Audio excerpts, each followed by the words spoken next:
Today, you can tell the scenery is just a little bit different than what it looks like in Michigan. Hi, I'm Heidi from Garden Crossings, and today I'm actually coming to you from sunny southern Florida. So I thought as long as we're in Florida, let's do a video on tropical plant varieties. So I've got my iPad out here with me today so I can get all the information for you. And there's a lot of great varieties. Some of these, even though we're talking tropical, you'd think maybe more for the southern states, that's not always necessarily true. I know for myself in my Michigan garden, I grow a lot of these tropical plants. We just grow them as annuals. And sometimes even we can take them in the house as house plants. So if you're in the north or if you're in the south, this video is for you if you like the looks of tropical plants in your garden and landscape. So we're gonna start off with the toucan yellow canna. I know for us at Garden Crossings, we plant cannas right in the front of the garden center, and we actually do the yellow. And we just love that tropical feel that it gives. They have extra large leaves, bright yellow blooms, and cannas come in a lot of colors as well. They come in shades of orange and red, and even some of them have not only the big green leaves, they have coppery bronzy leaves as well. So there's a lot of variation, not only in flower color, but in foliage color as well. Cannas are hardy in zones 7 to 11, and one thing we found with planting them in the landscape is we did need to go out and deadhead them throughout the summer to keep them continuously blooming and looking nice. But as soon as they kind of slowed down a little bit, we got out there and cut off those spent blooms, they were right back to blooming again in no time. They like to be planted in full sun areas of the garden, and they attract the pollinators, the hummingbirds, to the garden as well. So if you're looking to add some of your fluttery friends in, that definitely is a plant that will attract them to your garden. They're also nice in containers as well. One thing I will tell you though is you're gonna wanna make sure that you plant them in a big enough container because the plants do get quite a large root ball over time. So definitely prepare for what this plant can do by giving it enough space to do it in. This is a good time to tell you, hit subscribe if you're looking for plant solutions that not only look pretty on the internet, but that are in real life trial gardens like we do here at Garden Crossings. We will be going through a lot of different plants through the upcoming months and into the summer. That's when the color explodes with just gorgeous annuals, perennials, and shrubs. So if you don't want to miss out on any of that great color, be sure to subscribe to our YouTube channel. The next plant we're going to look at is elephant ears. So we use a lot of elephant ears too in our planters at Garden Crossings, as well as me using them in my home landscape. There's a few different ones that we like. There's Illustrous, there is Coffee Cups, and there is also Heart of the Jungle. So what do elephant ears do in the garden? Elephant ears, if you're imagining right now an elephant ear, you're thinking a giant ear, right? And that's the same with the Colocasia or Alocasia. They have huge leaves on them. Some of them are more upward facing, such as Coffee Cups, which is a really fun one because if it rains, it cups the water, and once it gets too heavy, that water tips over. Others have more downward facing leaves, such as Illustrous or Heart of the Jungle. You're gonna get various colors too in elephant ears. They're gonna range from really bright, beautiful green to almost black. So there's a lot of color interest that you can add into your containers or your landscapes with elephant ears. I know Illustrous is a really gorgeous black. There's a little bit of veining that goes on. So it looks really pretty mixed with all those bright colors of annuals. Elephant ears like to be planted in part sun location. And depending on where you're at, they can get anywhere from 3 to 5 foot tall and maybe even taller, especially if you live in a climate here like we are in Florida today. They're hardy in zones 8 to 11, so if you are in those warmer climates, they should overwinter for you. But for those of us in the north, this is a plant, usually we'll just kind of let it die at the end of the season like an annual would do. Or if you're really feeling ambitious, you could bring it in the house as well. Either way, I always tell people, you can enjoy these perennials as an annual if they're giving you the color, the show, the beauty, the enjoyment during just the summer season. That's okay, because think about it, you'll spend how much for a hanging basket that is going to die at the end of the season? So why not put that same amount of money, or even less in a lot of cases, into a shrub or into an annual that you're going to enjoy for the summer, and maybe take it in the house. That's up to you. But there's so many fun tropical plants out there that even us in the north can enjoy. The next one on my list is Mandevilla, or sometimes called Dipladenia. It's kind of similar plants, two different families really. They kind of do two different things. So we're going to kind of run through the various Mandevillas and Dipladenias and what they do in the garden. But before we do that, let's just start off. Mandevillas or Dipladenias, they're very drought tolerant. They attract the pollinators. So I love having them because the hummingbirds just flock to that plant. The butterflies do as well, but anything with that tubular bloom is something that's going to really attract those hummingbirds into the garden. They're also deer and rabbit resistant, so I know for a lot of people that is a plus. For us up at the Northern Michigan Garden, we have them in a hanging basket that would be very accessible to deer, like probably right at their head height, and they don't touch it all summer long. One thing I will say with Mandevilla and Dipladenia is they are heat lovers, so sometimes they do take a little bit of time to start flowering, but once that heat comes, they're going to put on the most beautiful show of color. So the first one we're going to look at is the Sun Parasol Fired Up series. So the Fired Up series, we've got shades of orange and of coral. These are going to be more of an upright type habit, maybe a little bit smaller bloom. Perfect for containers or hanging baskets. 18 to 24 inches tall and wide. So not a big plant, not one that's going to vine and just really climb up those trellises a whole lot. So it's more smaller scale for maybe smaller scale applications. Next, we have the Sun Parasol Giant series. And as the name implies, they have giant flowers. They're also a giant plant. They come in shades of red, pink, and white, and they can grow 10 to 15 foot tall. Now for us in Michigan, it might be a stretch to get them that tall just because our growing season's not long enough, but definitely for those of you that are down in these southern climates that have a long growing season, you can definitely get some height out of your Mandevilla. As I mentioned, the giant white, they have really big flowers. They really pop because the flower size is really huge. Again, tubular.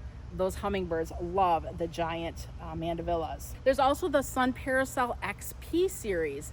Now these I would call, I don't know what XP stands for right off the top of my head right now, but extra special. I mean, that's ES, but the XP series are more your unique, your different looking Mandevilla. So some of them in that series would be the Bouvardia. Those are ones that start off pink, and as that flower ages, it turns to a purpley blue. So you're kind of getting two colors out of one plant, which I think is really cool. There's also the double blush pink, which is going to be kind of a blushy pink, but it's double. So the flowers are a little bit smaller, but they have that double center, which just adds a lot of really cool, unique texture. Also, there's Omavulus. It's a mauve colored flower, but it kind of has a little bit of a tie-dye swirl effect going on. So just a little bit different. It's just not flat. There's, that two-tone mauve going on. It's really kind of cool looking. And then also Sunbeam, which is a really gorgeous yellow. So it just really kind of adds to that series. You got the pinks, the whites, the reds, the corals, the yellows. It's just, there's really quite a nice range of color in Mandevillas. Now the Sun Parasol XPs are a little bit smaller, 24 to 36 inches tall, a little bit more of a mounding habit, although they will climb a little bit, just not as much as the giants will. All right, so those are really fun plants, especially for hanging baskets. You can plant them in a container too, especially if you're growing them up a trellis. But for us, a lot of times we'll just put them in a basket or a container and just enjoy them out on our deck or on our patio. So what do you think about tropical hibiscus? I know I love tropical hibiscus, and anytime we come down to Florida, I always go through the garden centers and try to see what they have. I always like the yellows and the orangey yellows, kind of the two tones, the bicolors, because I feel like they're different. You can see plain pink all the time. You can find reds, you can find whites, but when you get into those oranges and those bicolors, those are a little bit harder to find. Well, with the Hollywood Hibiscus series of hardy hibiscus, there is a huge range of color and awesome colors as well. So the Hollywood Hibiscus is hardy in zones 9 to 11, and they'll get about 3 to 4 foot tall. Now they may get a little bit taller down here in the south, but they're going to be more of that compact series. One thing with the Hollywood hibiscus that sets it apart from a lot of those old hibiscus that have been on the market forever is the Hollywood hibiscus. The flowers last longer. So you can enjoy them for 2, maybe 3 days. Where typically with the hibiscus, it'll bloom and that same day it'll drop. But you'll be able to enjoy these blooms longer, so it will look like the plant, well it will, it'll have more flowers on it at a time. They come in shades of reds and pinks and whites and oranges, and then a lot of the bicolors, or where it will go from the transitioning colors, where you'll have almost like 3 colors in one flower. And the flowers too, they are extra large. So they're a lot bigger than just your generic hibiscus, the tropical hibiscus that a lot of times you'll find at like Lowe's, Home Depot, places like that. So very cool colors, nice habit, and the flower power is just amazing. Oleander, I know that is a plant, when I come to Florida, I am going to see oleander everywhere. It makes a great hedge. It's like blooms all the time. It will bloom off of the new growth. So if you need to trim it to keep your hedge shaped to the size or height you want, it's just a gorgeous wall of color. So we have Austin Pretty Limits, and then a new one is the Ole Bicolor. Austin Pretty Limits is pink. Ole Bicolor is kind of a pink and white, kind of a swirly look, so really neat, unique. One thing I will say, because somebody is going to put this in the comments, those plants are poisonous, and they are. If you have a dog or a cat, you don't want, if you have a dog or cat that's going to chew on your plants, don't be putting oleander in your garden. That's just, don't do it. But they're great color, easy to grow. So if you feel, like your children or your animals will leave your plants alone, it's going to add a lot of great color into your garden. Now, the Austin Pretty Limits and the Ole Bicolor are hardy in zones 8 to 11, and they get about 4 to 6 foot tall by 4 foot wide. They like to be grown in full sun. They're deer and rabbit resistant, which if they're poisonous to animals, they're also going to be poisonous to the deer and rabbits. They attract the butterflies. They love to be grown in the hot, full sun. And we carry the pink in the bicolor, but they also do come in shades of red and lighter pink and white as well. So just a great plant. And actually, a lot of times you'll find them in the landscapes, especially down here in Florida. But for me, this past summer, I planted one in one of our aqua pots and had it on our deck, and oh wow, it was a nice thriller in my container, and it bloomed all summer long. And it was fun to watch the hummingbirds too as they came to visit it. So I had it as the thriller, as I mentioned, kind of my tall upright piece to my container. And then I just planted some annuals around it to give it an added splash of color. Yes, in some areas it's a perennial, in zones 8 to 11. Us in Michigan, it's not. So I just grew it as an annual, and when I was ready to dispose of my annuals, I disposed of that plant as well, because it's not going to overwinter for us here in Michigan. Chiclet Tecoma, also known as a trumpet bush, adds gorgeous shades of gold and orange and red into the garden, depending on what variety you carry. They can get 3 to 6 foot tall by about 3 foot wide. They've got gorgeous tubular blooms. Do you notice a lot of these tropical plants have tubular blooms? Well, that's great for us because they attract those hummingbirds and pollinators. Anything that attracts a hummingbird, even if it's a perennial in some areas, I'm willing to grow it as an annual, because if it will bring those hummingbirds into my garden all summer long, that is a win for me. So they are deer resistant as well. So if you're looking for something deer resistant, it's a great option for you. And just, I don't know, it's a long bloomer, which a lot of these tropical plants do tend to be long bloomers. And I'm saying tropical because they're hardy in the warmer climates. Are annuals really tropical as well? Kind of, right? Because they're zones 10 and 11, so they're really tropical. So a lot of these shrubs, even though for many of you down south, you can overwinter them, for us in Michigan, it's just another annual. And it's a great option for us to bring in more of that tropical look into the things we want to do with our annual containers and combinations. And the last plant on the list is the Estrelita Little Star.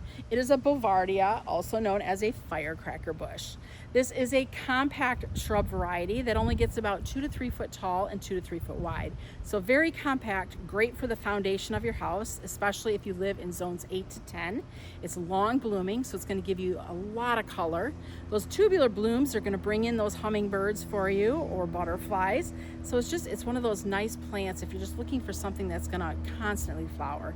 It likes to be grown in part sun or part shade, however you want to say it, areas. So just make sure that it does get a little bit of shade throughout the day to help it do better and not get too hot in the landscape. So a lot of great choices here with tropical options. If you're in the south, for you, you're lucky. A lot of these will just continue to bloom and give off their show of color all season long. For us in the north, we can still use these tropicals as annuals and get to enjoy the feel of tropical, even though we're in a not so tropical area. If you have any questions or comments, please feel free to leave them below. Thanks for watching from sunny Florida. I'm Heidi from Garden Crossings.